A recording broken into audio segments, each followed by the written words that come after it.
महाराष्ट्रातील लोकप्रिय वृत्तवाहिनी NTV न्यूजच्या 22व्या वर्धापन दिनानिमित्त मनपूर्वक हार्दिक शुभेच्छा।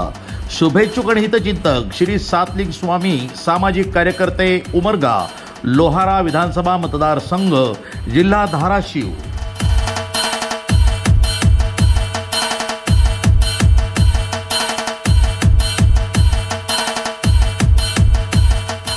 महाराष्ट्रातील लोकप्रिय वृत्तवाहिनी NTV न्यूजच्या 22व्या वर्धापन दिनानिमित्त मनपूर्वक हार्दिक शुभेच्छा। शुभेच्छुक आणि हितचिंतक श्री सातलिंग स्वामी, सामाजिक कार्यकर्ते, उमरगा, लोहारा विधानसभा मतदारसंघ, जिल्हा धाराशिव।